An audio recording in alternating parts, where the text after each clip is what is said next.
Yeah.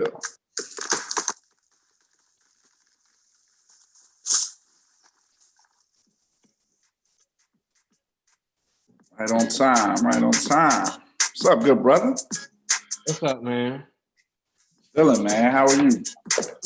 Good. Trying to mute this YouTube. There it is. All right. Yeah. Yes, we get that bounce. Yeah. Feels good to be here. You know, it's so crazy because we chatting our intro as if like we ain't just been talking for What's good, my brother? How are you, man? How's your week been? How's the family, man? Good to see you. Hey, tell your mama, hey, man. Right. Say hello, man. Good to see you, Lord. Oh man. We can't tell y'all how good it is for us to be here right now. Feels right. Feels like great timing. This is a very, very, very odd season that we're in at the moment. We about to get into it, man. We about to have this really, really dope conversation. Man, Jay and I kind of wanted to come together and just chat with y'all for a bit. So, you know, we just give a little second to allow some folks to come on board and tap in with us, join us in the conversation, you know, hollering at us. Make sure if you know that somebody else is trying to get in, if they clicked it beforehand, they may have to refresh their page on YouTube in order for it to come through. So we just want to make sure that we pass that information, man. But we, you know, we're excited, man. We're good. Yep. So yeah, man. So Jay, while we waiting, man, let's just you know, just kind of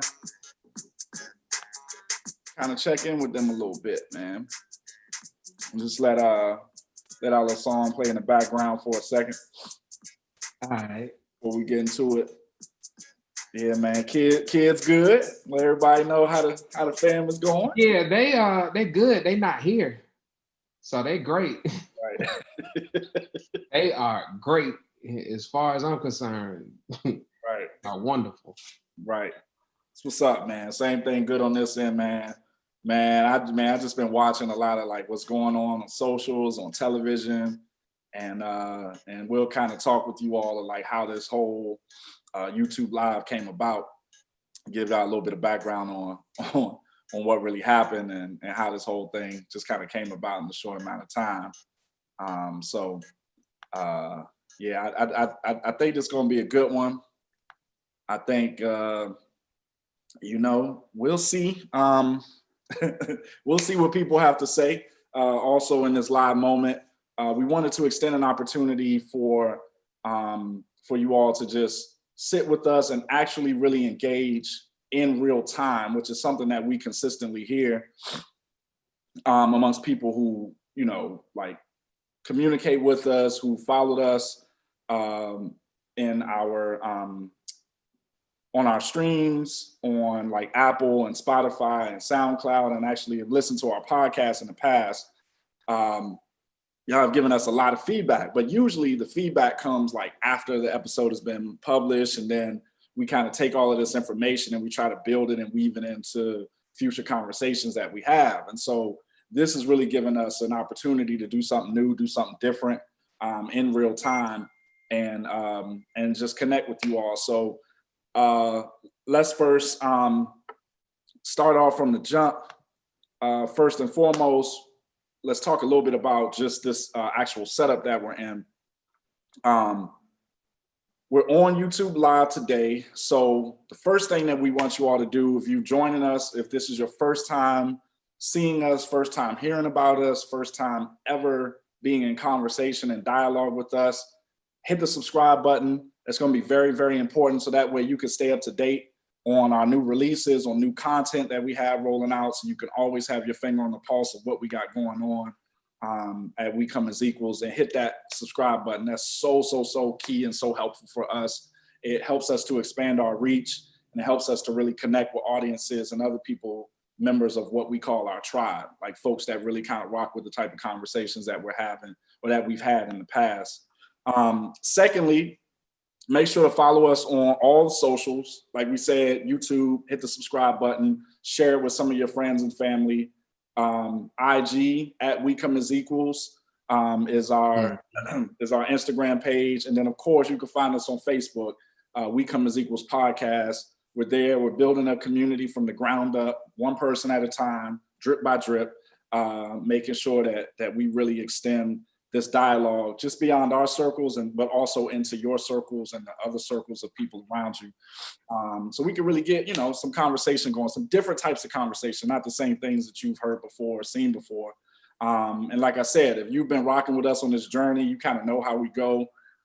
Sometimes we go left field in topics and conversations, and other times, we hit things right on the nose. So pardon the background noise. This is, the ambulance, I think, is also kind of telling in relationship to like what's going on in the world. And we'll kind of get into that in a bit.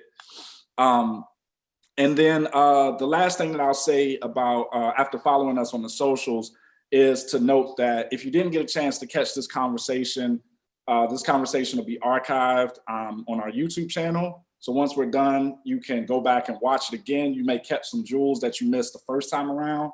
And you can also share it with others. So that, again, helps us to expand our reach. You'll see some clips that'll come out from this. And also, while you're here in real time, we're not just seeking like passive observers. We really, really want folks to be engaged. So we have a live chat that's going on in the YouTube space at the moment while we're having this conversation. So feel free to jump into the chat. If it's something that we say that you just want to comment on, just drop a line in the chat. If it's something that you disagree with emphatically and you just got to get some words out, just drop a line in the chat, and we'll do our best to respond to it in the midst of our conversation and kind of weave in the commentary as we go along. So I'll, Jay, did you have anything that you wanted to add?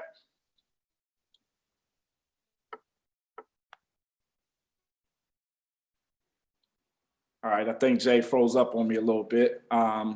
So while we getting Jay reconnected, there you go. Can you hear me? Can you hear me? Yeah, I can hear you. I froze up. Yeah, can you hear me? Yeah. We good. All right. Yeah, I was saying that. Is there anything else that you wanted to add before we moved on? No, I think you covered it about the just how folks can connect with us pretty much everywhere. We come as equals. Mm-hmm. And I mean, like, if you've been rocking with us for a while, we appreciate it, and engagement is real. I think in this phase of what we do creatively, this is a shift and a push to more engagement. So this is our little experiment. We're just checking in with y'all, checking in with one another, checking in with the team, the tribe, whatever you want to call it. Just seeing if folks got something to say right there, right here in the moment. So it's kind of cool. Right. And and one other piece I think that's important too is to let everybody know We Come as Equals is going to be back in full swing in the near future. We got a lot of other ventures, other things that we kind of have our hands in at the moment. So we want you to know that we heard you, we haven't forgotten about you, we haven't abandoned the work that we're doing. We just kind of wrapped up in a few other things right now, but we're going to come back. We'll be in full swing, and you'll see a lot of the amazing things that we've been working on in the near future. I think it's going to be really cool. It's going to be really dope, especially as we try to exit out of this year and move into 2021 into something different. That's crazy. Hopefully something different. I don't know. I mean, we may just in the same space that we've been in this whole time. So who knows? But yeah, man. So in terms of the format, man, like, how are you feeling just in this energy right now about this YouTube live? This is different for us. Yeah, it's different. I'm nervous, like crazy nervous. But I'm cool. I'm cool because my grandfather used to tell me, whenever you're doing something, if you're not nervous, you need to stop. So it's like, all right, cool. You know what I'm saying? Granddaddy with me.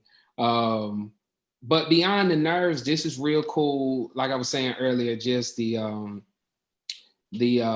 possibility of the real-time engagement, you know what I'm saying, and getting the visuals going. It feels good being able to just kind of, this space will be different because we get to bounce ideas off the tribe. Like Yeah. we normally just me and you. So we get to see what they think. The other thing is I just got to get used to it because seeing myself on two screens with the delay on the YouTube joint is messing with me, bro. I swear, but I gotta leave the YouTube up because I want to see our comments. Like if somebody say something, I want to be like, oh, there you go. You know, I'm on it. Like you say something, we're gonna respond. Yeah. But yeah, what about you? What you think about the format? How does feel for you?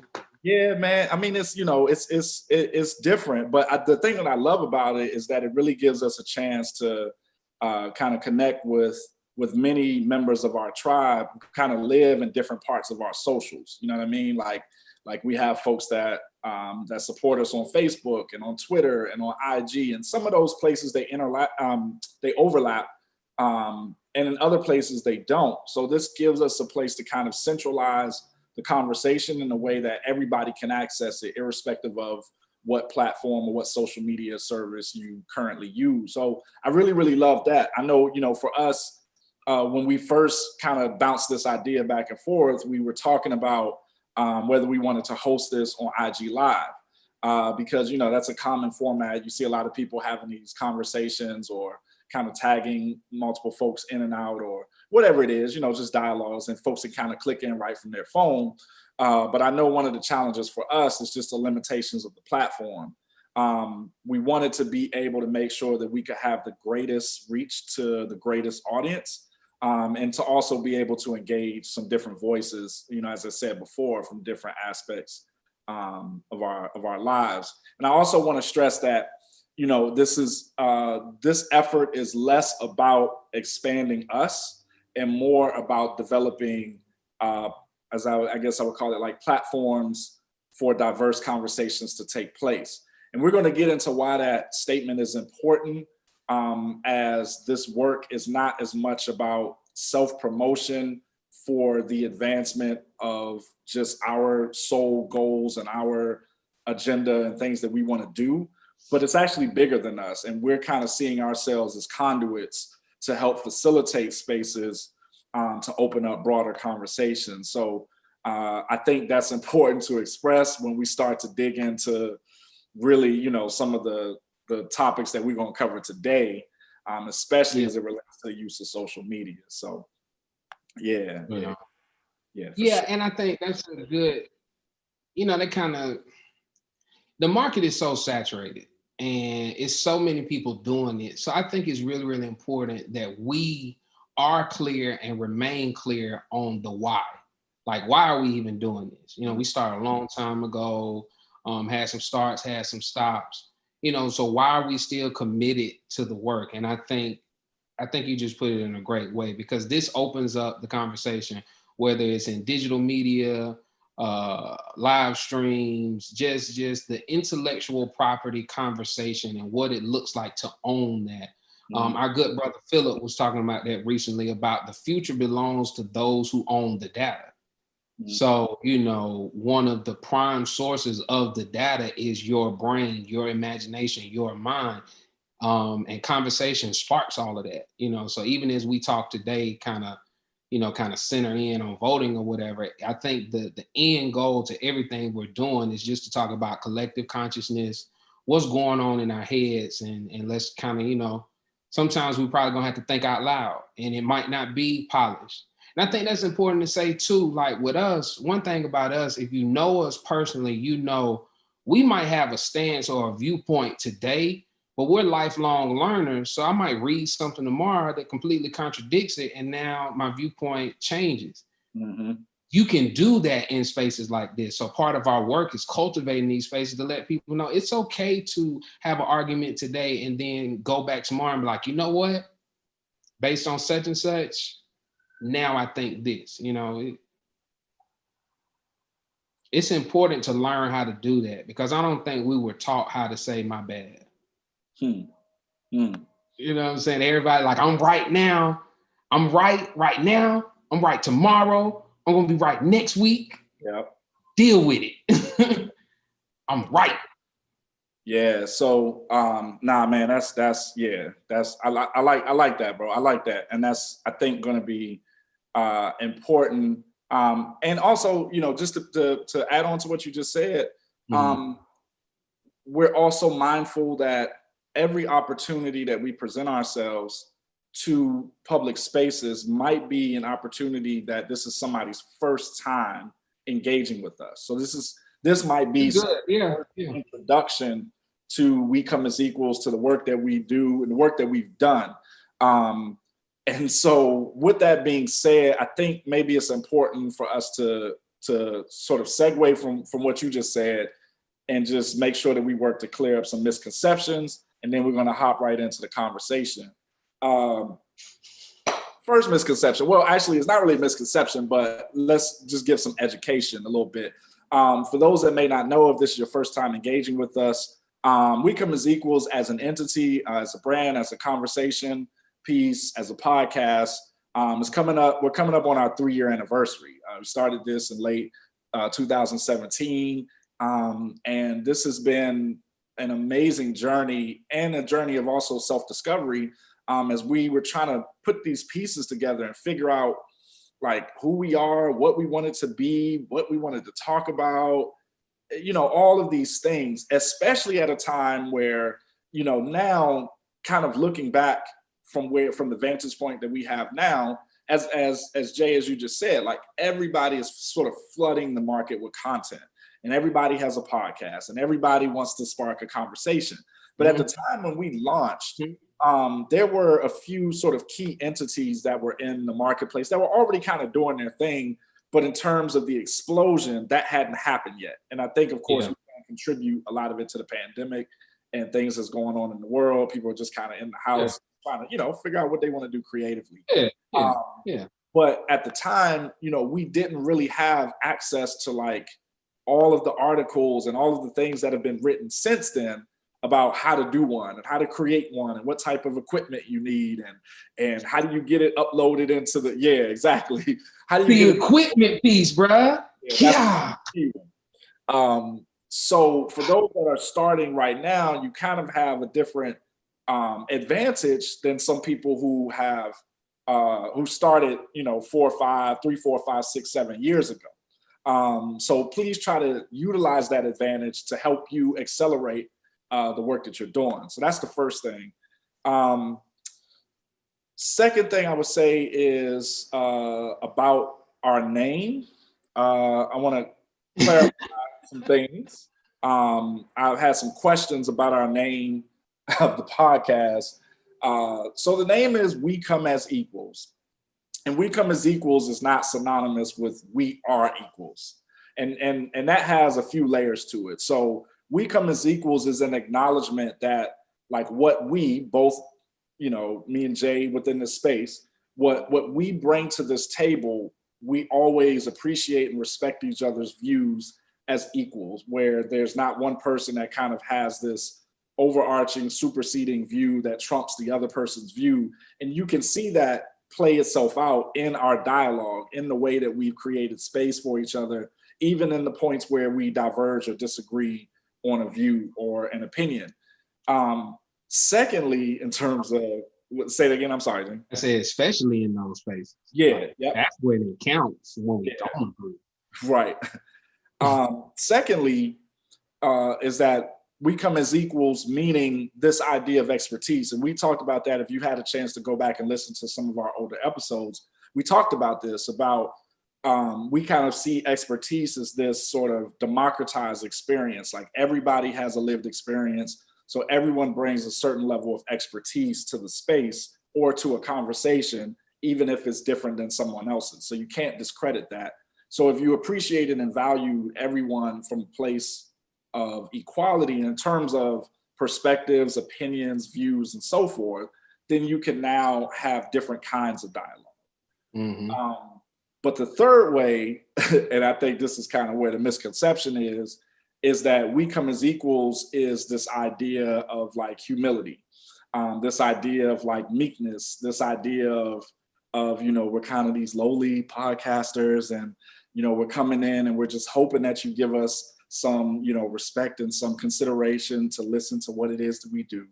No, that's not us at all. We recognize that we have a particular skill set that not everyone has in the world, and we are not ignorant to the value that we add to spaces and add to conversation. So that's not a cocky statement.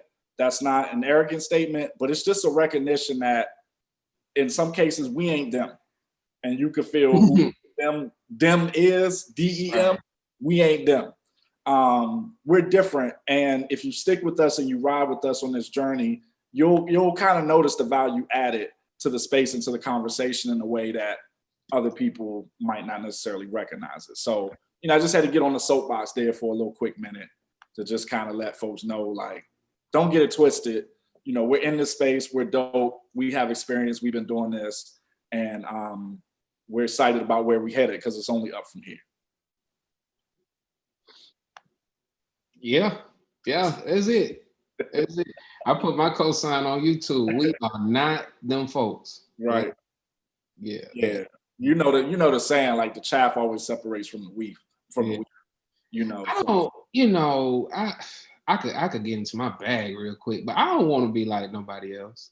Right. And that's not a slight at nobody, because there's some really dope people. Like, we have some really dope friends and associates, like really dope, doing like, we got one, Philip building a whole robot, like a whole mental health robot for y'all folks. Like, it's like really cool. Optimus Prime, really cool. And I know it sounds, but you should check it out. Seeker, SEEKR. Yep. Yeah, Seeker. Yeah. But I don't want to be like nobody, because one, I couldn't do it better than they can do it, and two, I like what we got going on. Like, I like the way we do it, the way it's flowing, the way it's growing. If you've been with us from day one, you see the growth, like you see it. Yeah, that's cool. Yeah. Yeah, for sure, Dwayne. Yeah, I think, like you're absolutely right. How do we, as something that I've said before in prior conversations, is talking about when Dr. Vincent Harding, who I used to work with, used to talk about winning over people versus winning people over. And then creating that space for us to have that dialogue, to not try to win over people, not try to just prove that I'm right, that I'm smarter, that I'm better, for the sake of trying to flex on somebody, but trying to win people over to you, to your views, to a common ground, so you all can come to a common understanding. So I just thought that was a dope quote. It's always stuck with me ever since he said that to me. That's good. Yeah, for sure. So Jay, how do you feel in terms of like the impact of that statement on like supporting creatives and like just supporting, folks who are moving in a creative public space in a time such as this, like a contentious time like this? I'm like, look, mash the gas, like go fast, like go. And the reason I say go fast is because if you let that car idle too long, the gas will run out. Like, even though a car is sitting still, like the gas can run out. So go fast, like do it. And one thing about me, I feel like we're gonna get into it in a minute. One thing about me, like I'm a supporter. Like I tell people, like I don't really do that hate stuff naturally. I will stop caring about you before I hate on you. And that's, like I just like, you just won't exist no more. But hate, why? So I want them to do it. I want them to do it.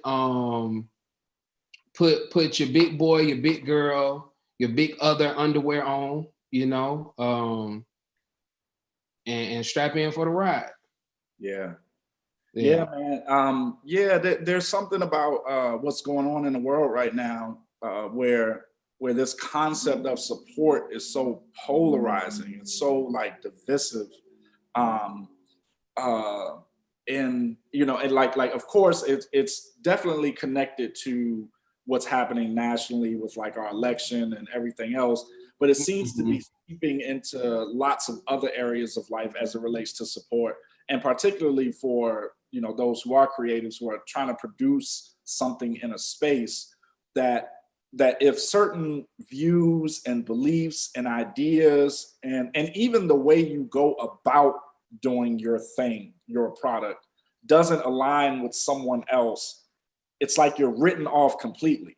It's an odd thing that's kind of happening, and maybe it is a byproduct of the election cycle. Maybe if we were in a different year, it wouldn't feel that thing. But there's something about like everything seems to be so personal right now. Mhm. I don't. Do you get that same feeling, or it could be just me? I don't know, but Yeah, it's definitely like this dance between camaraderie and community. yeah, Like we do not have to be comrades to be in community together. yeah, We, you know, and I could be misusing the word comrades or misusing the idea of camaraderie, but just to push it further to make it clear, like we do not have to be peas in the pie. We do not have to be completely in sync. We do not have to agree with each other 100% to be in community with one another. Like when it comes to design, right? I see people out here pushing apparel and just all different types of design or music. Music is a good one. I got a lot of friends who do music. And they're making music, and any type of recording artist is a creative. There's no way around it. But they might be doing something that I don't rock with. So I can support you, but I'm not putting my name on it. But that doesn't mean I don't support you. hmm I mean, if you're talking about something in your music that I don't rock with, like I got children. hmm It ain't too many gunshots I want to hear in a song. Ain't too much dope being sold I want to hear on a record. I just don't. I got kids. right. Like, and even beforehand, you know what I'm saying? Not just that that's the end all be all, but even beforehand, that's not who I am. But sometimes it is. You know what I mean? So there's space for that. Like, I listen to all music, trap, jazz, classical, opera, country. Like, I listen to everything. So, but what I'm saying is just because you don't rock with someone completely, that doesn't mean you don't support them, because it's a million ways to support. And I mean, there's levels to support, but it's a million ways. We don't have to be so dog eat dog. And maybe it is the election year thing. I never thought about that because we absolutely being programmed all the time. Man, oh, programming, man, that's such a perfect word, bro. That's a perfect word to describe where just where we are. Man, that's this thing about it being so it's personal on both sides too. It's personal on if someone else has a position that I don't support, Mhm. I'm offended. And if I have a position that's not supported by someone else, I'm offended. Like both. Like it's an odd thing that's so strong right now Okay. that it's even preventing different groups with different beliefs and different ideologies to even sit in the same room together and have a conversation. It's almost like their being, their whole presence, their physical body is a manifestation of my disagreement. Like how you show up in the world physically is so visceral to me. And we manifest it also by like the markings we put on ourselves and around us, and like for example, wearing any MAGA things, like the thing I put on my body has become an extension of my being and what I represent ideologically. Yeah. You know, certain ways that I wear, if I wear the Blue Lives Matter like mask, the support the police joint with the blue flag or whatever. Certain things like that, like those type of things. And it's so odd that we've moved from opinions, beliefs, philosophies, perspectives, viewpoints, ideologies as just these abstract ideas Mm-hmm. to something that's actually tangible, where I don't even want your Tangible. physical presence around my physical presence because I disagree with your abstract beliefs that much. If that makes sense. So many notes on what you just said. But I think the knee jerk is, I think that has to do with unfollow culture. We have been programmed to separate ourselves from people who we don't agree with. And that's based on social media. You can unfriend, unfollow, you can mute. And so then we mimic that in real life. So is the unfollow culture the same or different as cancel culture? Is there a It's nuance there? different. It's different. Okay. Unfollow culture is is just a byproduct of social media programming and our buy-in to the system. And it gives you permission to do something virtually that you probably don't even do in real life. Yeah, But now we've done it so long and we're such in this like Boilermaker moment in United States history that it's like now you have creative license to unfollow people in real life. Stop talking to people, disassociate yourself, whatever the case may be. Unfollow culture is just simply not paying attention to a person anymore. Whereas cancel culture is, you say something wrong that's not 2020 PC because like politically correct changes like every quarter. yeah, But you know what I'm saying? If it's not 2020 this quarter PC, then you can't thrive anymore. You can't make any money anymore. That's really cancel culture is about the money. yeah, Like you can live. I just don't want you making no more money. right, Among other things, and not to completely demean cancel culture, but right. that's Right, kind of right, right. Yes, I think that's a good distinction. It has to do more with trying to stop the way that you can produce and create provision for yourself. Like I'm trying to impact your livelihood, cancel culture versus what was the other term? I'm sorry. Versus the unfollow culture. Yeah, yep, Yeah. yeah, the unfollow culture, and this leads us into conversation around mob mentality and and how dangerous mob mentality has become in our society. And anyone who has had any type of extended conversation with me will kind of know my position on where I stand in terms of social media. But for as good as it is, and for the wonderful things it has produced in our lives and in our world, it has also been a dangerous mechanism that has created so much division within this world, within communities, within families. It's saddening to see to some degree. And you get into this problem of groupthink, right? And groupthink is is this idea that we adopt a position or a view that is consistent with the positions and views of those who we've aligned ourselves to in other positions and views, in most regard. But groupthink has a lot of vulnerability to it that I think a lot of people don't see on face value. And we see it perpetuate itself on social media in a way that, like, people are taking in information and accepting it as true without even doing any research as to whether the information itself is valid. But you repurpose the information and repost it to your social public spaces, without even considering there may be some problems in the information that you have adopted to be true. Yeah, because we're just going off the feeling.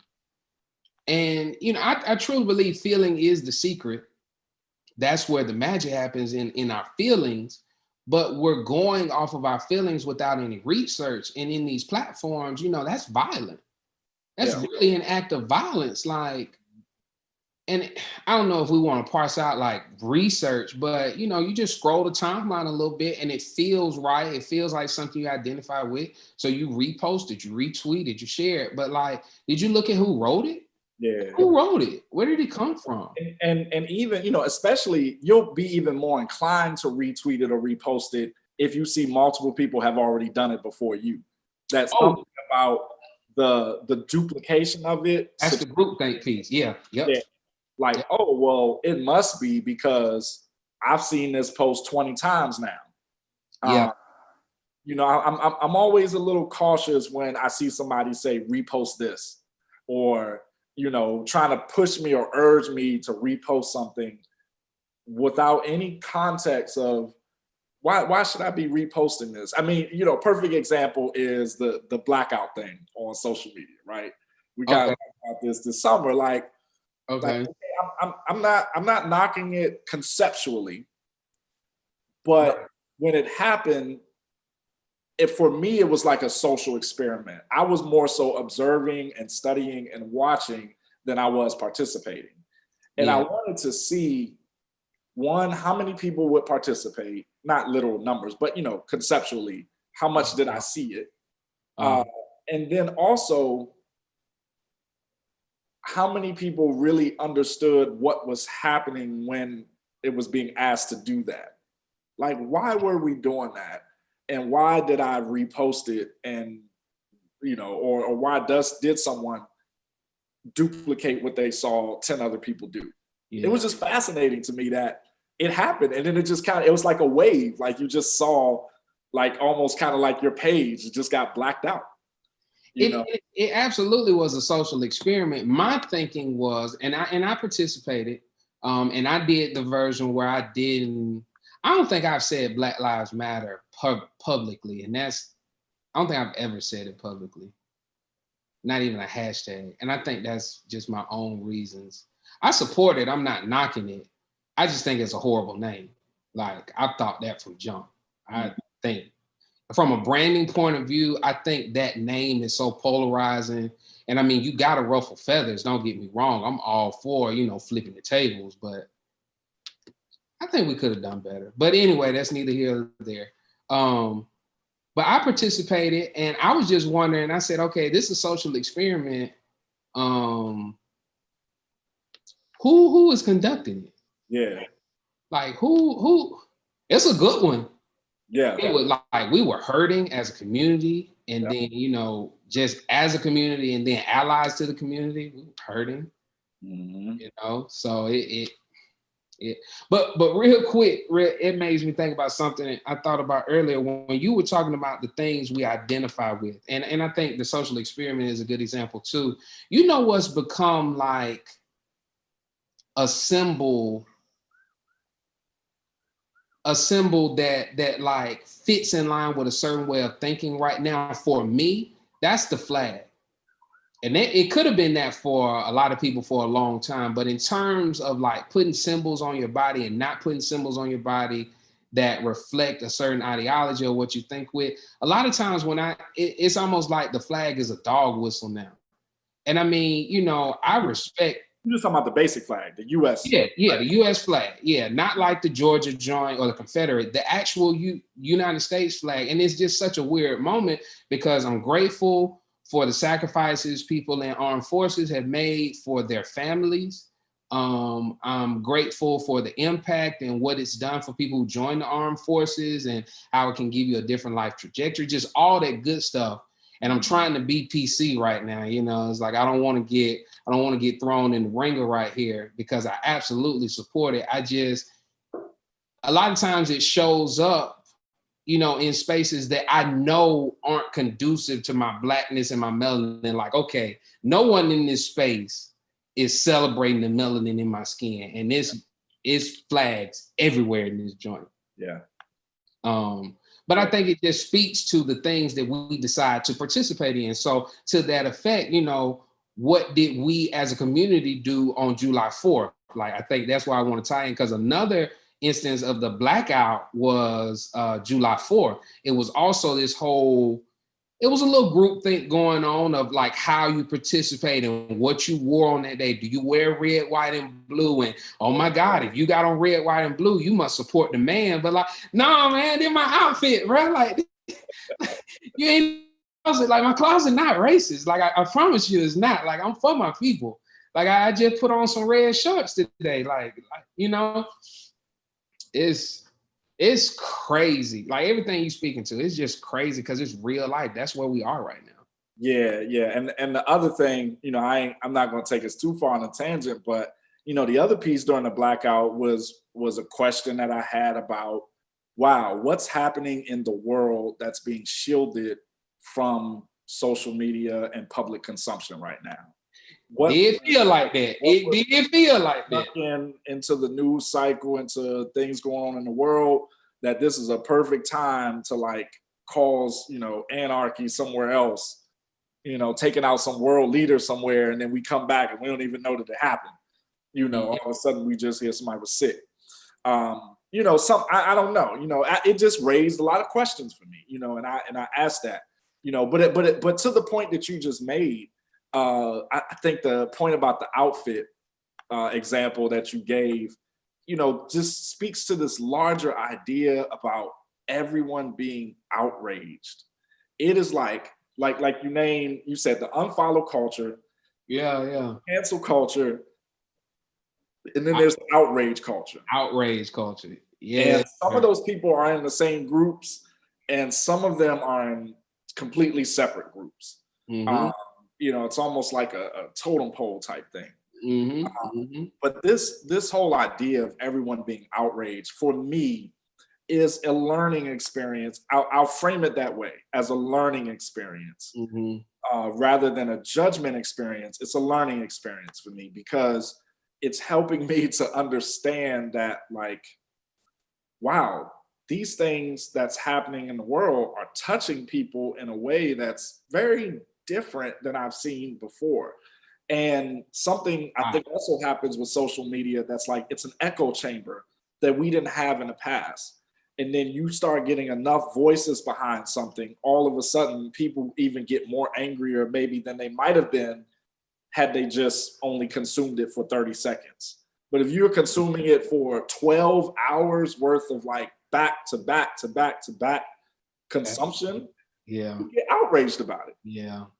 And it to me, it's very eye-opening for me, because I'm like, I can't understand why people are so emotionally invested in something that the people who have the real influence and sway to impact the thing that you're emotionally invested about are the least emotionally invested people in the entire process. If that makes sense. I don't know, that process. Well, yeah, you're saying the people, let me see if I get what you're saying. You're saying the people that are outraged, that are card carrying members of outraged culture, tend to be the same people that are the least emotionally attached to the real issue.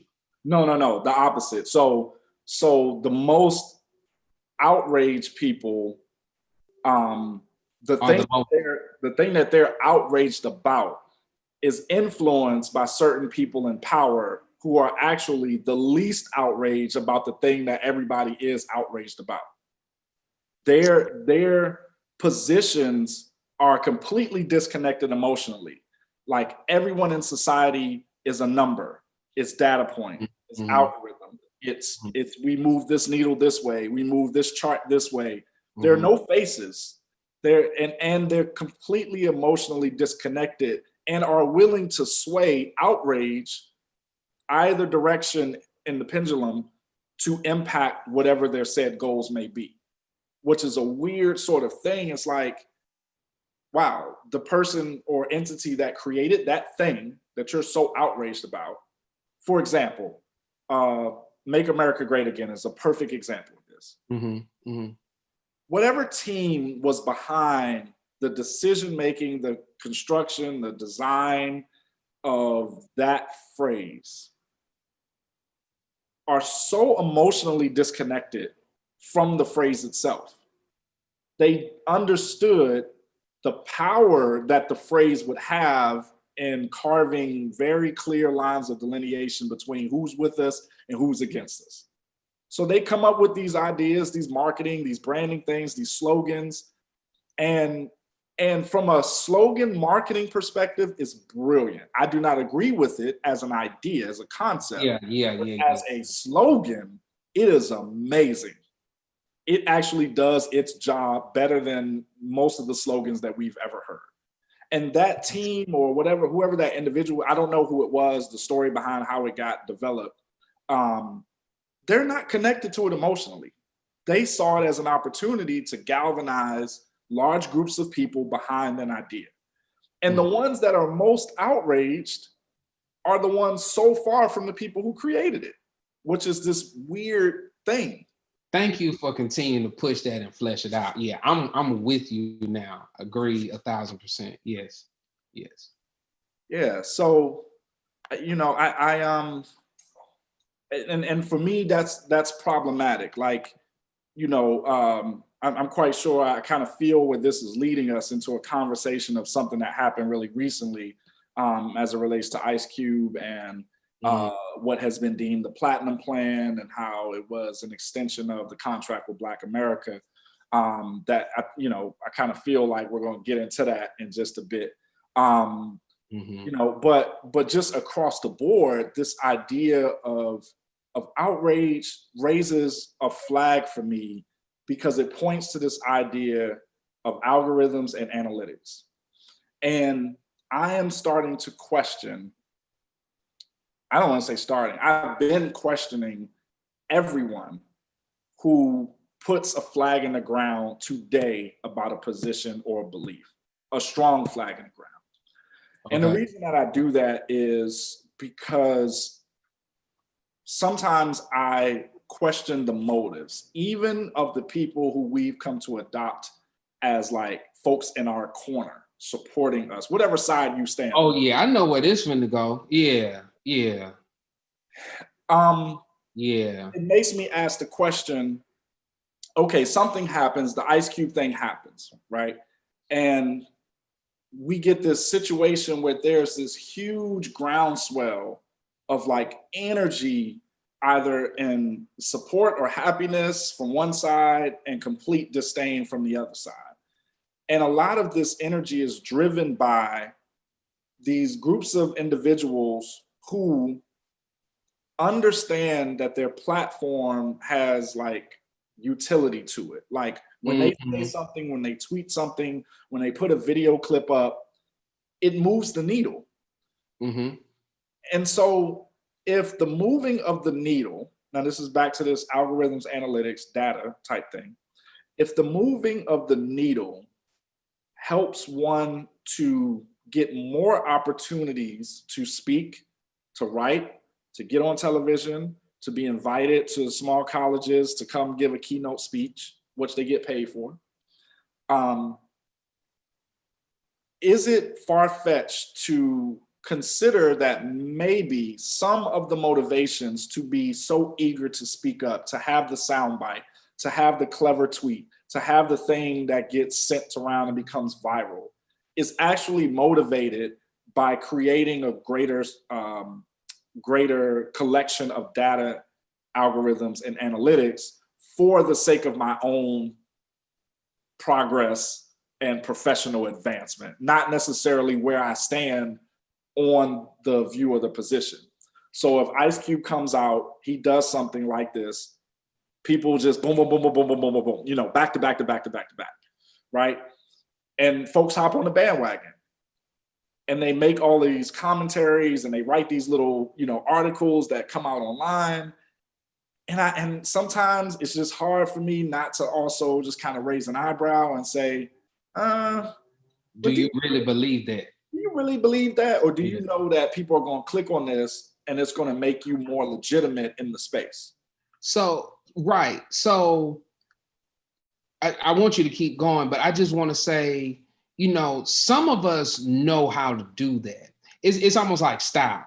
Some people have it, some people don't. Like you got impeccable style, but you have more than the average stylish bear. It's like it's ingrained in you, your DNA, you know what I'm saying? You got it, honest, and it just, I've seen you put things together. I've seen you say things about style that's like, this is next level. When it comes to marketing and branding and catching people's attention and wording And Twitter is its own skill set. How to tweet. Yes. Some people just get it. Yeah. And I'm the type of person, a lot of times I see it, I just don't all the times know how to package it. But I always see the play. Like, I know a joke when I see it. I know it. Like, I always see the play, but maybe I can't capture it like the greats do it. And the greats, in the sense of, they write the article, they put a spicy title on it, you know, they put it in the hands of the right blogs and stuff like that, and it goes viral. And the next thing you know, they're selling coffee mugs. Right. And it's like, okay, so you were trying to boost product sales. Got it. You don't give a damn about what's going on in the community. Oh, okay, bet. And I saw an influencer, comedian, social media, we all saw it.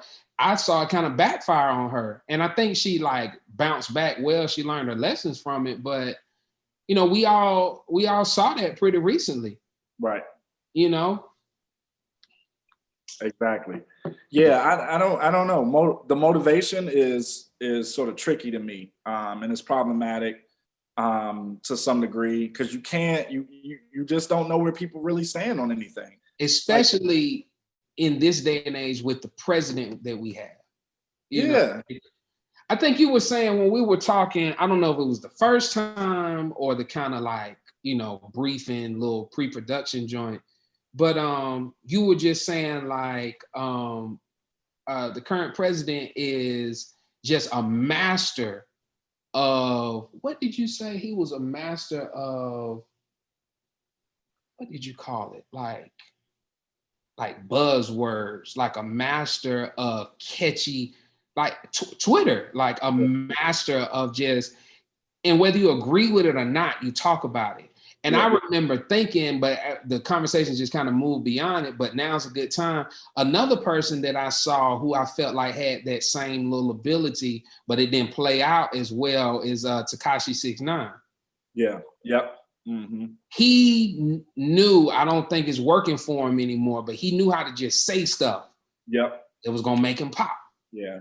You know, so it makes you question, because if these are our examples, if these are our American idols, you know, to kind of use that as a metaphor, then what does that mean? Like you were saying, you got the person with the 1 million followers versus the person with the 20,000. Right. Mm-hmm. We need to be paying attention to the ones with the 20,000, because those are the ones that can manipulate us, unbeknownst to us. Right. Because they're much closer in proximity to us than the person with 1 million. They still see your comments more than likely. Yeah. Right. Exactly.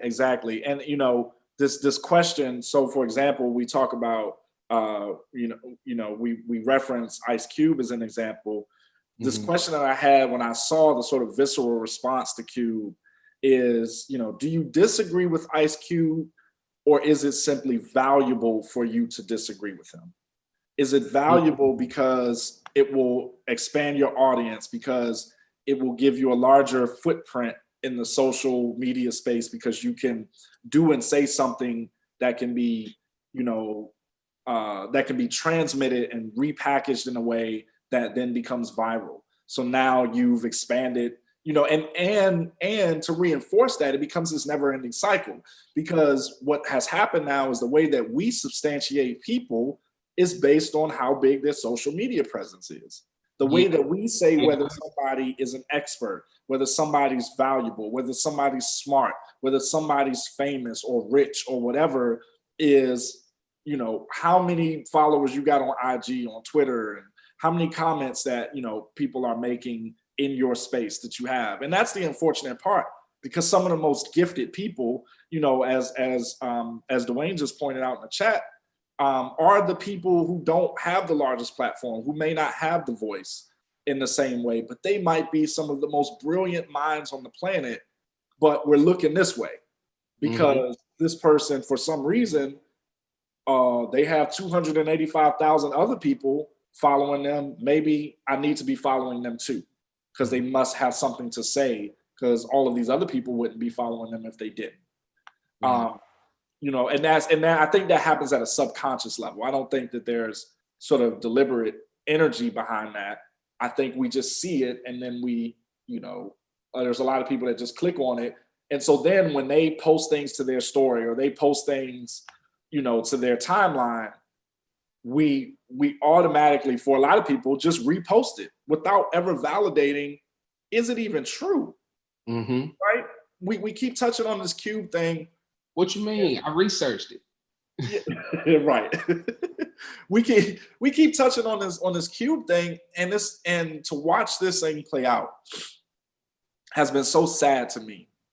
Not necessarily because I agree with Q, with his approach, with everything that he's doing, Mm-hmm. but it's sad to me because we have lost the art of the benefit of the doubt, of grace, of being able to say, wow, that was a move that I wasn't expecting. Mm-hmm. Instead of writing the person off, because I didn't expect it, should actually prompt me to ask more questions, not to dismiss. It should do the exact, it should like draw me closer to what the person is trying to do than it does for me to reject it, because it's such an odd pivot from what I would have expected from that particular entity, that person or that company or that, you know, whoever it is, whatever the case may be. Mm-hmm. But the opposite happens. Like you said, like we hand wave, we dismiss because it doesn't align with our view, nor does it align with the 12 people on social media who I hold in high regard. I see all 12 of them say he's wrong. I really, really look to them. I don't necessarily have my own position, because my position is informed by what they tell me I should care about. This group, you know, whoever these people that sit in the pantheon of like social media for us, each person kind of has those people. Mm-hmm. And that saddened me, because I'm like, damn. And then they invite the brother onto all of these platforms just to try to shit on him, you know, just to try to like cut him at the knees, oh, what do you mean? You know, he goes on Roland Martin, and it's journalism in a sense, but it's also like I'm entering the conversation with the mind that you are completely out of line.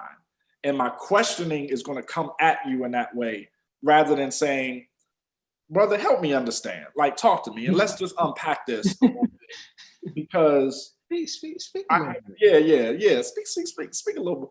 I have seen your history. Something about it just doesn't seem to be in alignment. So help me to understand rather than reject you. You see what I mean?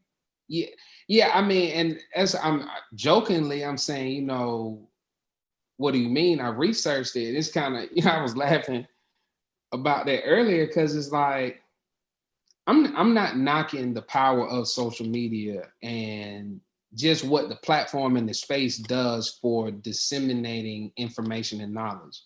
But scrolling a timeline is not research. Yes. It's just becoming familiar, which is the beginning of research. So let me be clear. It's not me being PC. I'm just trying to be clear, because I don't ever want my words misconstrued like I'm hating on anyone or like putting nobody down, because I'm not. It's not a judgment thing. I'm just saying, like, they're gonna be. People always misconstrue anyway. So yeah, they gonna take it how they, you know. You're right. But it's just, you know, scrolling the timeline, that's not research. It's just becoming familiar. And yes, become familiar for sure. But then the next step, I just feel like if I'm going to argue with you about something, I'm going to crack a book. Mm-hmm. If I'm coming like for a debate, I'm preparing for a debate. Mm-hmm.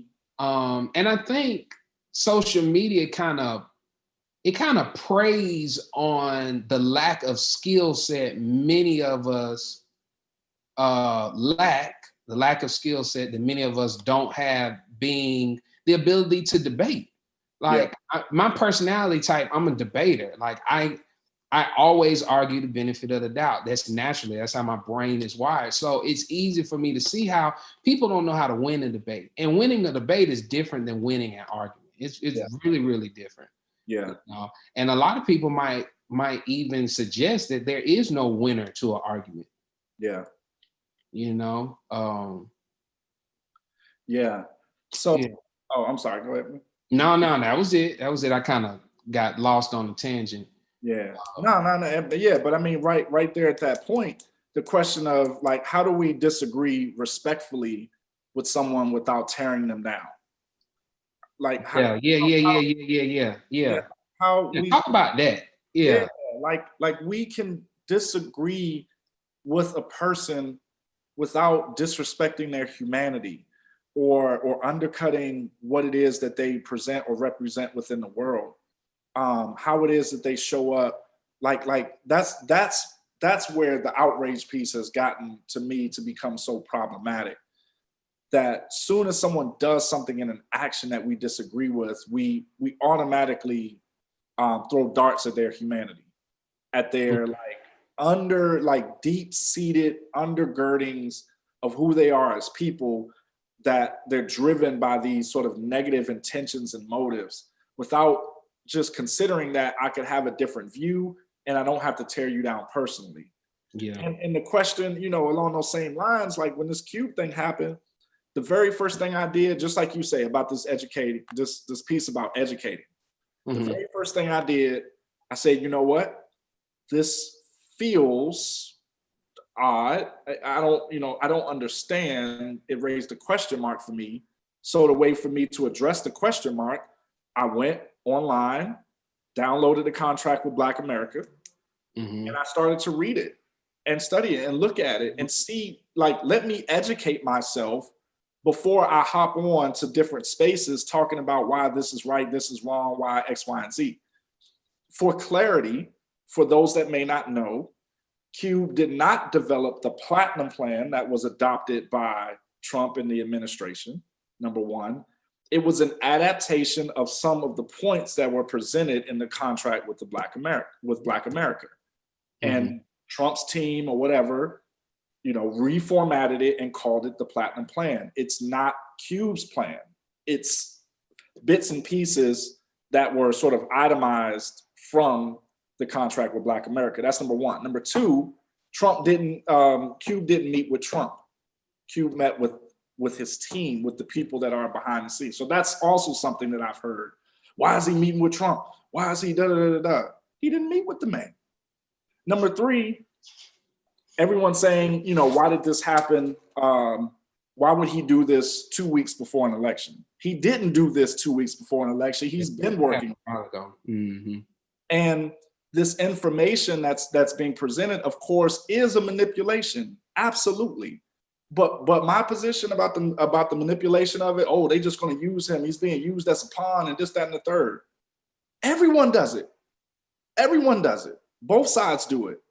All advertisers do it. All companies do it. They utilize Mhm. whatever information is advantageous for them at the time that it's advantageous. The NFL did it when it came time for them to turn their minds towards Black Lives Matter. What did they do when it became advantageous for them? Oh, Kaepernick was right. I should have listened. Oh, we're gonna put Black Lives Matter on the field. At the start of a game, we're gonna sing "Lift Every Voice" and sing. And we're gonna do all this other stuff. When just 4 years ago, this man was saying the exact same thing he's saying now. But it wasn't financially advantageous for you to do that. Mhm. So the manipulation piece doesn't bother me because it is to be expected in situations, especially a contentious election season like the one that we have now. But no one said, everyone has issues about Trump manipulating Cube and everyone else with this platinum plan or whatever. But no one said anything about Biden manipulating the Black community by saying you're not Black if you don't vote for me. That's a manipulation. It's the same thing. It's just packaged differently. I still can't believe that happened. It's mind blowing to me. It is mind blowing to me that someone has the audacity to say that as an off the cuff remark, which tells me that's actually how you really feel and probably talk behind closed doors. Mhm. And to just shrug it off, and no one lifted a finger beyond that news cycle. It was news for that moment, for those 24, 48 hours, and then we went on to something else. Yeah. To me, I'm like, this is huge. Yeah. And so we can't hold the flame and the fire and Cube to the fire on one end and not hold ourselves to the fire when we're being manipulated on the other end by other entities because we support them and because we want to get behind them. So I know I went on a little soapbox there, but no, rightfully so. Rightfully so. I think it's I agree with it all. I think when I first saw the news cycle that, you know, folks was mad at Cube, I figured because of who it was. I didn't give him the benefit of the doubt. I just figured he was being misunderstood. And come to find out, I truly think he is being misunderstood. I truly think he meant well. Maybe execution wasn't perfect. And maybe there are some points, you know, they maybe should have considered a little differently. You know, that's the danger of making a deal with devilish energy, that, you know, you're gonna come out a little scorched. Like you're not, you know. So he didn't meet with Trump, he met with the team, still gonna get burned. So that's what he's dealing with now. So all of that backlash from everybody, that's kind of, but he had to know, he had to say, at the end of the day, the progress of my people is more important than my itty bitty little feelings because somebody just went on a Twitter rant about me. But I did the opposite. I didn't look it up. I didn't research because I knew if I didn't research it, I wouldn't be compelled to participate in the debate or the argument. I don't have anything to say about Ice Cube because I hadn't read the contract. Right. I mean, as we were getting ready to do this, just naturally we pull different sources. So I've read it now, you know, like I have it up now. I can go through it. But I couldn't take a test on it. I couldn't take a quiz on it at all. So for that reason, because you couldn't quiz me on it, I'm not about to argue with you about it. Right. It would be a distraction for me right now. I'm trying to provide for family and, you know, push these platforms and get this creative content so that the little boy, the little girl who thinks like you or me knows, oh, it's okay to think differently. Yeah. Oh, it's okay to have an opinion and then learn how to support it with facts. Oh, okay, because I thought you just had to agree with everyone else. Exactly. You know, like, no, you do not have to agree. And we can still be in the trenches together. Right. What's happening? Tapestry Charlotte in here. Yeah. So yeah, I mean, you know, again, back to that benefit of the doubt piece, you know, my biggest thing to this whole thing was at least he's trying. At least he's trying to do something, and he's not sitting on the sidelines hosting a critique on social media as so many other people do and have done. He's trying. Everything that we've done thus far has not gotten us anything differently than what has gotten us over the last 60 years. We absolutely have had progress. I'm not going to sit here and act like we haven't had any type of progress in this society, because there are definitely physical manifestations of that, and just also hope manifestations in our community and around us.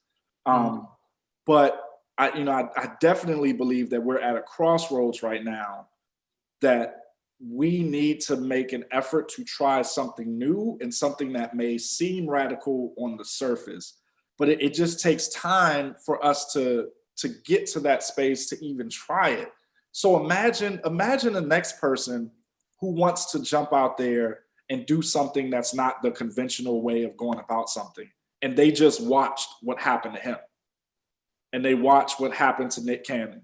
And they watch, you know, they're watching what's happening to all of these entities who are trying something different. They might be inclined to just be like, you know what? I don't want to deal with any of that. I'm just going to fall back. I had a moment when I saw the clip. Now I need to give this person the benefit of the doubt and listen to the entire thing. But when I saw the clip of D.L. Hughley talking about Ice Cube, I had a moment when I was really discouraged because, like, D.L. Hughley was, I don't know, a member of my Trinity, my Holy Trinity of Howard Thurman, Dick Gregory, D.L. Hughley. That was, you know, those were mine for various reasons. I I was taken aback, like, and particularly when he questioned Cube's ability to speak on the topics because he gave us 3 Fridays. Like, bro, you tell jokes for a living.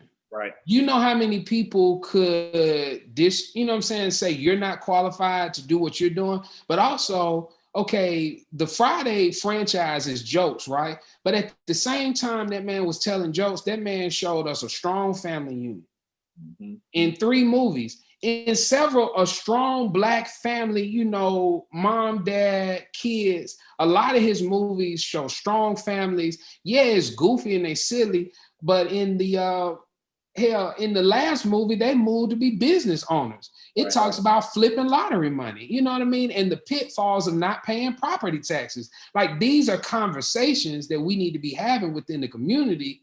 So I was surprised at that. Now, I'm not going on a campaign to say cancel DL and I unfollow DL, nor am I outraged about DL. Like, none of those 3 cultures that we named.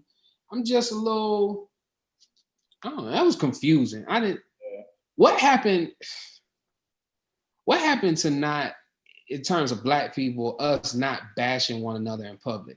I just feel like a few months ago, we didn't name it out loud, but it was almost like everybody bought in for a minute to not bashing another Black person publicly. We'll handle it, you know, offline. We'll handle it the real way: text messages, emails, phone calls, Zoom calls, whatever like that. We've gotten right back into the thing, like crucifying one another. Yeah, and yeah, I mean, and we've found ourselves. I mean, we're this idea about this crossroads and about supporting one another, right? We almost kind of came full circle to how we started the conversation. Yeah. You know, we're in this delicate place with this election coming in 9 days, or at least, you know, election day is in 9 days. People have already voted early. Right. 56 million people voted early. And, you know, there's even from the outrage, the cancel, and the I keep forgetting the third one. What's the third one, bro? Outrage, cancel, unfollow. And then the unfollow culture. You want to call it mute? You want to call it mute culture? No. That's good. Yeah. Mute culture. Okay. Yeah, mute culture. My McDonough accent is messing me when I say mute. I'm saying it like moot point, almost a mute. Mute culture. Right. Yeah, that mute culture. Right. But yeah, I mean, you know, this even the delicate conversation around voting. Yeah. It's so delicate that we can't even have a conversation about having a conversation about having a conversation. Like it's that delicate of a topic. And yes, sir. You know, it is odd to think about people talking about voting as a necessary condition of citizenship, right? Okay. And whether it's our obligation to do so as being citizens of this country. And it makes me ask some deep-seated questions. Let me preface this by saying I've already voted. I did early voting. I voted in person. I've already voted. Make sure y'all put that in the sound clip. Already voted. I'm done. I've already voted. And so I want to preface that, you know. Yeah. But why is it that you can't even have?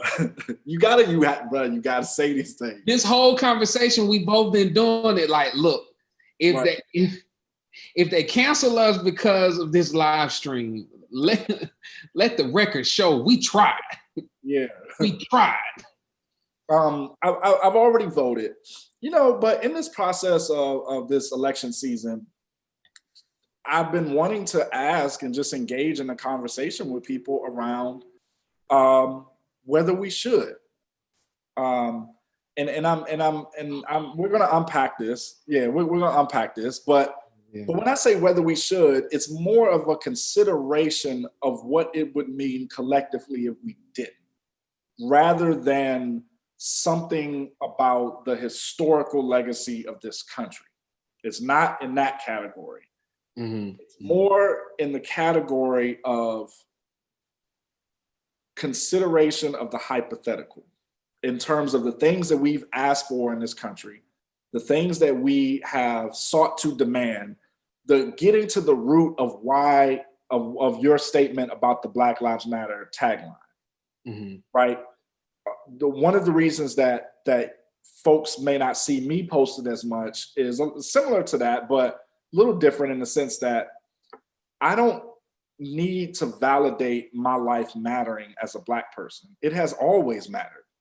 And I feel like the phrase is actually talking to the wrong audience. I'm not in the position to try to convince anybody else that my life matters. I know it matters. And if you don't, that's your problem that you got to work through on your own. And I feel like we exert so much energy in trying to get groups of individuals to embrace us in the way that we need to be embraced. We should be embraced, rather than claiming and taking our positions through the means of democracy, through the means of how this country sort of fortifies itself in freedom and democracy and in the actions that we have an opportunity to do every 4 years. But it's such a polarizing topic that we can't even consider the question of what it would look like if collectively we didn't vote. And I want to say something that I categorically disagree with. And I've heard this used. I'm speaking very slowly because I want to make sure my words are articulated exactly how I feel. I've heard this belief and this phrase that has been echoed for as long as I've been alive. It's been echoed probably even way before me. Is this idea that my ancestors died so that I could vote. And because of that, I should be compelled to go out and exercise my right to vote, strictly for the sake of the fact that my ancestors died. That's usually how it's framed. Your ancestors died, get your ass out there and vote because they died. Right. My argument is that our ancestors didn't die for us to vote, but died for the right to vote, which is very, very different. I follow. Yeah. They died for us to have a choice to choose whether we wanted to participate in democracy or not. It is the actual choice that they lost their lives. And actually, let's rephrase that and don't say died. They were killed. Killed. For us to have the choice to even participate. This whole idea about voting and the push for legislation and everything was about just the participation. It's just saying, damn, can we even just come and join y'all in this exercise of democracy if we wanted to? We can't even do that. We're being denied the opportunity to do that. So some more history lessons, right? We talk about the 15th Amendment, right? The 15th Amendment doesn't really, in the language of it, doesn't really necessarily grant us the right to vote. It acknowledges the fact that you cannot discriminate people from voting. It's misunderstood that the 15th Amendment gave us the right to vote. No, it basically highlights the fact that you cannot discriminate based on race, color, and something about servitude. I can't remember the last clause of it. That you can't discriminate people from voting based on those categories. Yeah. And then the Voting Rights Act comes in behind that and sets up the legislation that you can then challenge anytime that someone challenges you. So that's, again, but this goes back to research, education, history, like being informed on what these pieces are. And so when I come to understand our history in this country of fighting for these particular rights, to me, I understand the fighting of the rights as being able to actually participate, but not as a mandate. Now, if one chooses to not participate, you also have to deal with the repercussions that come with that. You can't not participate and then complain about the situation that happens in society as a result of a large group of people not participating in this process. So it's well within your right to do so, but you have to accept the consequences that come with not showing up. You got to accept the Trumps of the world and like all of the craziness that comes with that. Right. So yeah, I'll pause there. And no, I'm with you. So I think where, to your point, I feel like you're right. And so, okay, get your words together, Jay. What happened was our ancestors, when we say that word, who are we talking about? My sister Esty, she's really, really like good about making sure that word doesn't become cliche. Who exactly, what ancestors? Are we talking about centuries ago in lands that we don't know about? Are we talking about a couple of centuries ago about enslaved Africans and enslaved indigenous Americans that were already here, that were also enslaved, and then they had babies, and that's why we look like we look today, but anyway. Or are we talking about the 60s, the freedom struggle, the 50s, the 60s, because if we're talking about 50s and 60s, those ancestors, what they were doing is exactly what you're talking about. They were fighting for us to get a seat at the table. And here's the thing, for me, those, not our ancestors, but their ops, you know what I'm saying? Their opponents, their ops, those, what's the most despicable word I can think of? Those dirty, like whatever, like they killed our leaders in particular, snuffed them out. Boom, taking you out. I mean, whether it's Fred Hampton, Dr. King, you know what I'm saying? Like whoever it is, Malcolm X, like they killed them, took them out and left us, we had to play, but we didn't have the leader, we didn't have the leader involved, left us with the play. And so we kept on fighting for the seat at the table all the time.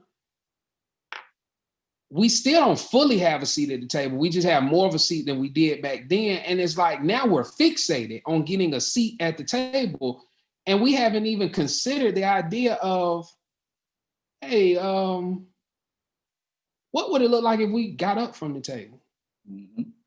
What if we just dipped like, all right, I'm gonna see y'all later. Yep. Or got up from the table and went and built our own tables. Or went back to the tables that we already had built during segregation. Exactly. Already had tables. Yep. Black doctors, Black grocery stores, Black lawyers, Black banks. Yep. Already had the infrastructure. Like there's no reason for them to bomb a Black Wall Street unless a Black Wall Street is a threat to I don't even like the word white supremacy. I call it white extremism. Is a threat to white extremism. We've been fixated on for so long, and it felt so good, when we see President Obama get elected. It's like, oh man, we got a seat. Matter of fact, we got a seat at the head of the table. But those 8 years taught me a lesson, like maybe the president isn't the head of the table like I thought it was. I never knew a president couldn't do what a president wanted to do. I don't even think Trump knew that. You know what I'm saying? Like, I hear Trump whining a lot, like, I'm the president, let me do it. Like, it don't work like that necessarily. So yeah, the whole act of voting, man, this is a slippery slope we on, but it's crazy that it's just so taboo to even have the conversation about why does our vote matter? Not so much why does our vote matter, but what's the impact of our vote? What's the impact of our non-vote, like collectively across the board? And okay, all right. So say we don't vote. We already voted this cycle. But say next time and these are just national elections, because I think local politics, I think we need to do the opposite with local politics, get extra involved with the local. Yes. We just say, the larger platform, can we opt out? How long do you think it would affect? You think change would happen immediately? Well, and my thinking about this, I said 4 years. I said one election cycle. So okay, so let's kind of run. Let's play the scenario out, right? So let's say, all right, okay, like you say, this election's done. Basically, it's done. Can't do nothing about it. We'll start November 4th. November 4th, we say, now mind you, as it stands right now, or at least within the last couple of years, it's been identified that there are about 30 million eligible Black voters. This is eligible Black voters. Okay. About 30 million or so, right? Just to kind of run some stats, in the 2016 election, we had about 138 million eligible voters participate in the 2016 election. Now, if we think about that number from a different side of it, let me repurpose the number. What it's also saying is that 4 out of every 10 eligible voters didn't vote. 4 people out of every 10 people who were eligible to vote didn't vote in 2016. All right? Why is it different when you say 4 out of 10 versus 40%? It makes it accessible. That hits so different when you just said 4 out of 10. 4 out of 10. That's a crazy number when you think about it. Like just didn't. In the room, 4 of them just said, "Nah, I'm chilling." Like for whatever reason, whatever. Yeah. But let's just put a pin in that just to give us some context for what we're talking about right now. So we said 30 million eligible Black voters roughly in the last couple of years. That's been about the number that's been assessed. Maybe it might be a little higher, a little lower at this stage, in the game. Mm-hmm. All right, election's done. We're at November 4th.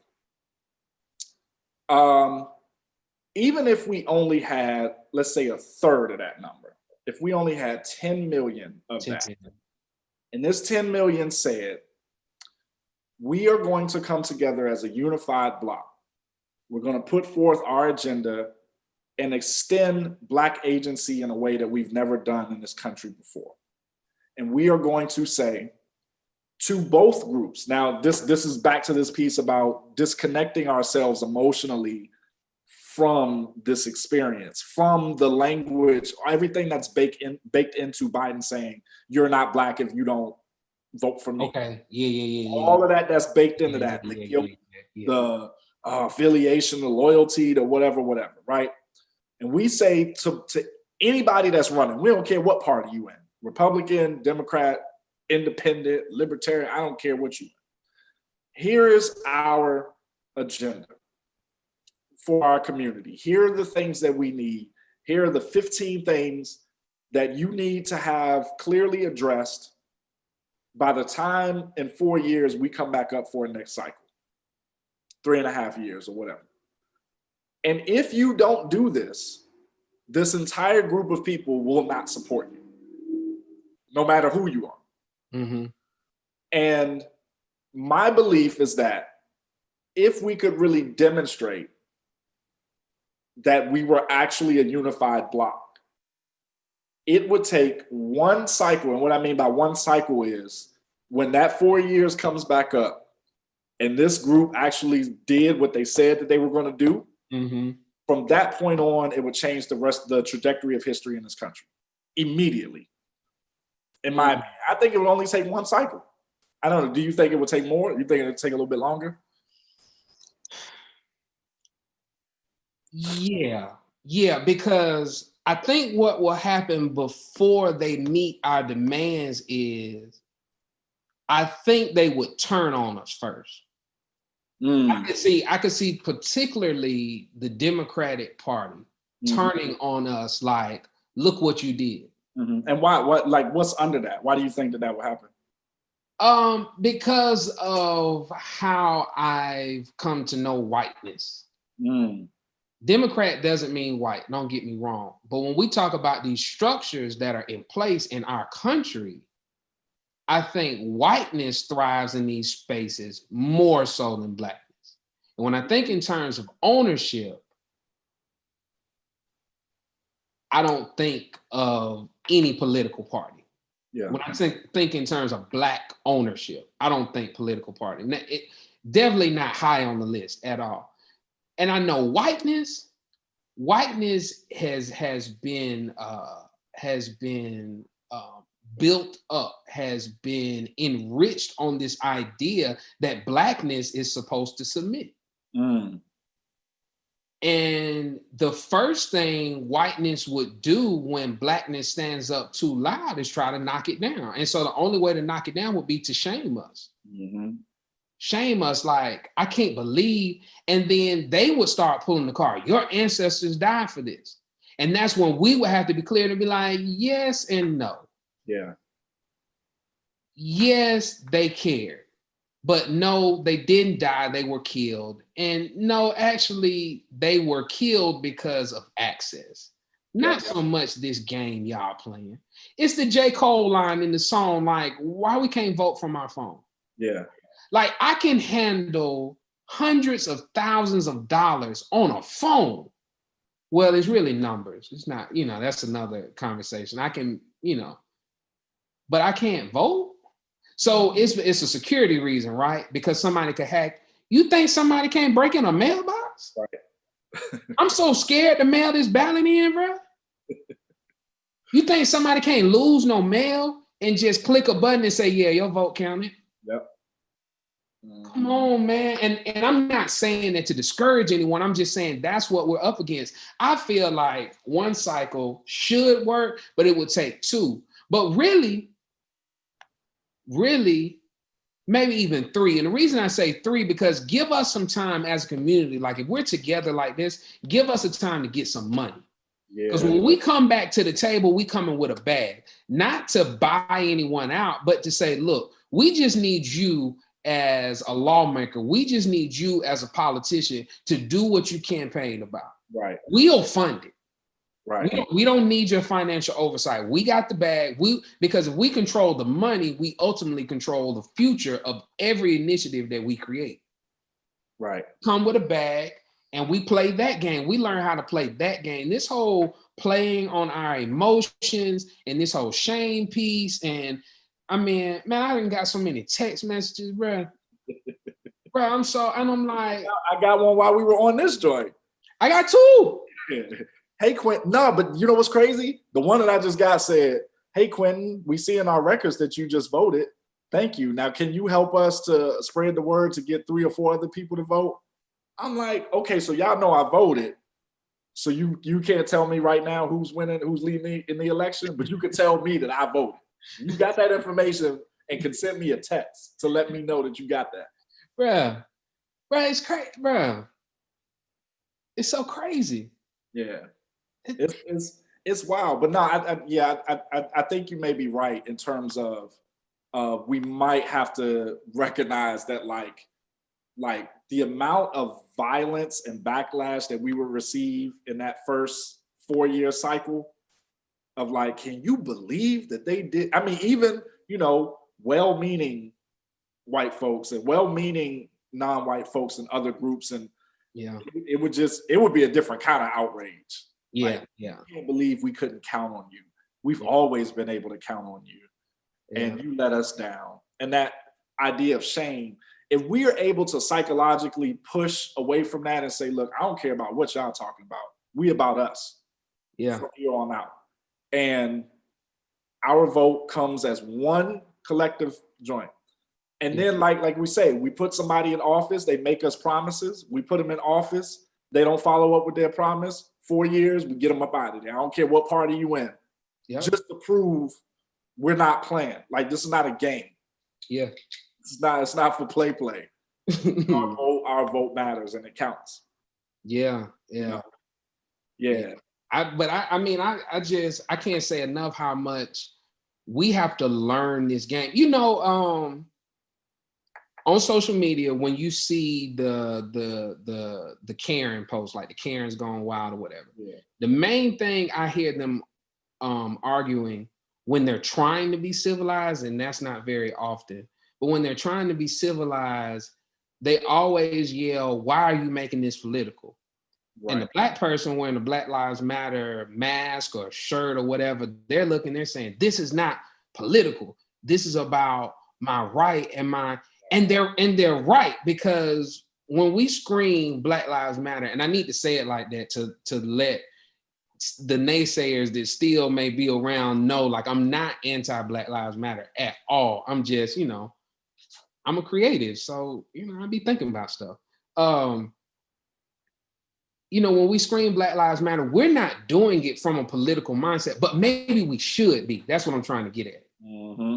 We have to learn how to play the game. And the name of the game is putting money behind candidates that you actually believe that will work to do what you want them to do. I mean, the voting process and getting people elected is really just the beginning. You got to stay on their head top, hold them accountable, and like you say, get them out of there when they don't do what they promised to do. They come into churches. Man, when I was in these churches, every election cycle, they find a way to pop up. They sit there and, it's up to us. Are we going to step and fetch for them? Or are we just going to, show them some respect and keep it moving? Or are we going to ignore them? They come in there and they just say, I need your vote. I need your vote or whatever. And then you don't hear from them again. Yeah. That ain't. We're not playing the game the right way. Put it like that. Basically. We're just not. Right. Because Tiff was asking me the other day, bro, whatever happened to vote or die? We died, didn't we? Yeah, we died. We been died. Yeah, we voting from heaven now, man. Oh, okay. That's why the vote don't count. That's why the ballots ain't being cast, because we on the other side. We up Jordan River. That's why they don't, the postman don't pick up Jordan River. That's why. Now I get it. We on that other shore. That's why. I get it now. See, I thank you, brother. So yeah, man, I think, that's a good place for us to wrap up for the day. I think so, because I know that's kind of heavy for some people, but we'll leave it out there for dialogue. We're always willing to dialogue about different ideas. If you have other beliefs and have a contrary opinion, come share it with us. Maybe we might change our views. But until that happens, I'm still kind of on the fence. I'm gonna participate in the democracy, and I'm gonna go out and vote. But I have some questions. I'll say it that way. And it's about time for us to exercise Black agency in a different way, to accomplish some new things in the vein and in the line of like what some other people like Cube and others are attempting to do. So in closing, we're not telling you not to vote. I want to make that clear. We're not telling anybody not to vote. In actuality, this conversation wasn't really about voting at all. Talking about the way that initial point that you made, Jay, about camaraderie and community, and how do we build bridges between the two to where we can support each other even when we disagree, but then also figure out a way to speak the same language for once and come in a unified voice and a unified space for us to try to, go after the things, like go back to our own tables, basically what you said. And whatever the route is to our own spaces and tables, that's what I'm going to be excited about. But you want me to be excited about something that happens 4 years that people halfway participate in, don't even read the ballot before they get in the booth. Like, I'm just not excited about this. I'm not going to speak against it. So I'm glad you like in closing, we're not saying withhold your vote. Say it again, bro. Hold on. Say it one more time, really slowly. In summation, we are not saying withhold your vote. We are not. I know y'all saw the artwork. Right. Old question. You should have. I wish y'all could see the first artwork I sent in. That would have really got your feathers plucked. Your ass would have been plucked in if you saw the original artwork. I came through swinging, bro. bro said, yeah, cool, but maybe we don't need to be so. He was so nice, bro. He was so nice. Maybe we don't need to be so heavy about it, you know. Oh man. No, that's real though, man. That's real. Oh man. So yeah, man. I don't know, man. This has been fun, man. I really enjoyed this. Yeah. You know, I really appreciate this format. It's helped us to be engaged. Thank you all for those that chimed in. Yeah. Wayne, thank you, Tim, thank you, Tapestry, Charlotte, and others. Yes. We really appreciate it. Appreciate your support. We're definitely gonna, come back soon. Hear from us. Definitely in a very near future, and we'll make sure that this is posted, so all of you all can share it with us and share it with others and help us to spread the word, man. So we look forward to it. Follow us again at We Come as Equals Everywhere. Instagram, Yeah. YouTube. Clearly, if you're here on YouTube, you may have seen it. Twitter, Facebook, and we look forward to hearing from you soon. All right. Yeah.